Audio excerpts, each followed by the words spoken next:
there. Thank you so much for joining us today for our panel discussion.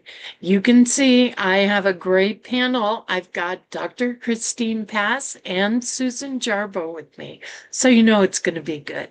I also have the topic, but before we get into that, let's just take a moment and get centered with a short little prayer. I invite you to let go of anything you've been carrying around in your heart, on your shoulders, or in your consciousness. You can pick it up later. Right here, right now, let's be fully present. You can close your eyes if that's comfortable for you. And let's take a breath together and turn within. Father, Mother, God, Great Spirit, we rejoice in this opportunity to come together in this technology that lets us be together from all over the country.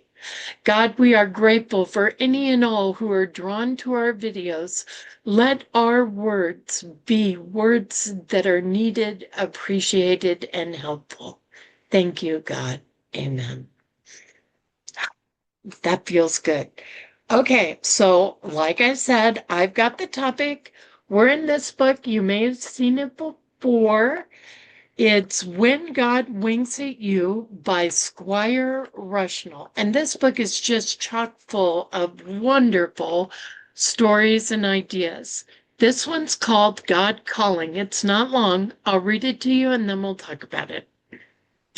The kitchen floor was littered with ripped up cereal boxes, a dirty shirt, wadded newspaper, a spilled can of coffee. It was a mess. In the middle of it all sprawled Ron Luthor, sobbing uncontrollably. His life was a mess. Unbathed for days, matted hair swinging annoyingly in front of his eyes, Ron struggled to release an ice cube from a frozen tray. "Damn you," he cried, banging it on the floor. Since his girlfriend Donna suddenly left him, the stinging words, "I'm fed up with you, your job, and everything about you," ringing in his ears. He seemed to be drawn into a downward, spiraling whirlpool. The breakup was all his fault, and now he was certain he really loved her. He should have told her so. Damn you! His self-esteem had never been lower. He was worthless. He was of no use to anyone, and nobody cared. Snap! An ice cube broke from the pack. He watched his skin redden as he roughly scraped the cold cube across his wrist. It would deaden the pain. The knife would deaden him. Ugh! A guttural, desperate, primeval sound erupted from his depths as he lifted the knife. "He was the sweetest guy you'd ever want to meet," said producer Brian Hickok to his wife Joanne, describing the events that had taken place on the set of a production he'd just completed. "Ron Latour is one of the best DPs in the business," he continued, recounting the erratic behavior of his director of photography. "But I'm worried about him." He described how he'd had to pull Ron aside and talk with him about his uncharacteristic tardiness and outbursts during the filming. Quietly pausing, Brian pictured his last conversation with him. "Ron, you're a mess," he'd said in a fatherly manner.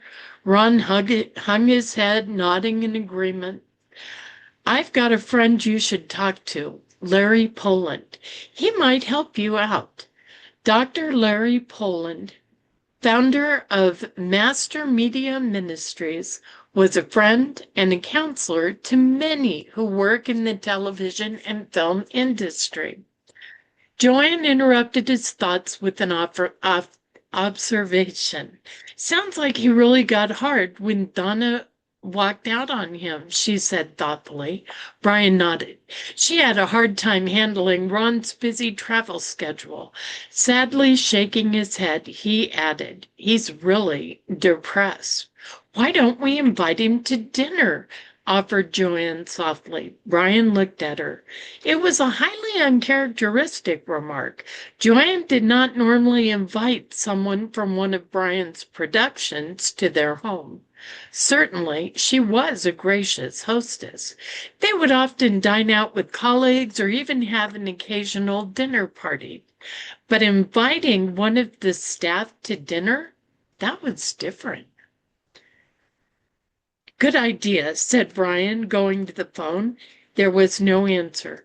Joanne continued to think about Ron. Something was really pressing on her mind, that they should reach out to him. I'm going to try him again, she said after a while. Quiet, screamed Ron, once more swiping the ice over his wrist. Through the maelstrom of internal and external screams broke an aggravating noise. Ring, ring.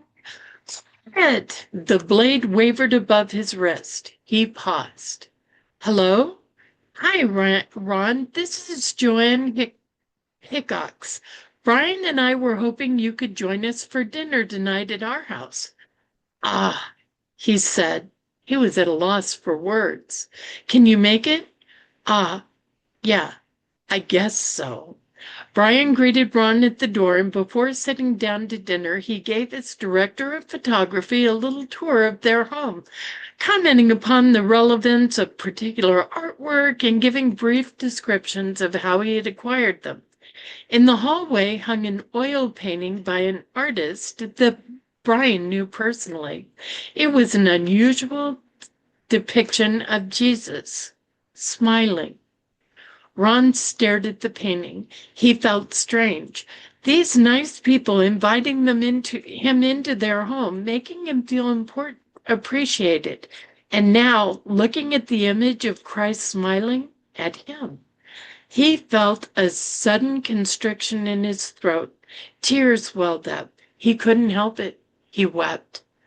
Placing an arm around Ron's shoulder, Brian sensed he was witnessing the art of a transformation, one that needed Larry Poland's help to complete. 2 days later, over breakfast with Larry at a Denny's restaurant, Ron committed his life to the Lord. Only later did Brian Hickox learn that Joanne's telephone call was a Godwink, just on time. Okay, so personally, I love that story because I've seen a picture of Christ smiling. And I've thought for years and years that if Jesus knew God the way I do, he'd be smiling and happy all the time. Time after time, it seems like weird coincidences come into play that really change our lives. So that's it for me. I'm going to open this up to my panel. What would you like to share on the topic? Susan. Well, I was enthralled with the story. The characters sounded really interesting. And there were two things that I really noticed about this. The idea of God winking. Um, to my way of thinking, it was more than a wink when God saves someone's life. I've had God provide me with a hat, an ironing board, and several $5 bills. And those were all God winking at me, things that I needed that somehow just fell into my lap. And I really like this image, the metaphor of God winking. The other thing that struck me was at the end of your reading, when you mentioned that the director of photography cried and his friend believed he was witnessing a transformation. I recently finished reading a book by Richard Rohr called The Tears of Things. And it's about the prophets and what is a prophet and what isn't a prophet. But he uses the tears of things to speak to transformations. And so I was delighted to make this connection between God calling and transformations through tears. So thank you very much for an interesting story and for making me put together a link I hadn't put together before. Thanks. You're welcome. When I was in early recovery, we called them God shots, but that was apparently socially inappropriate.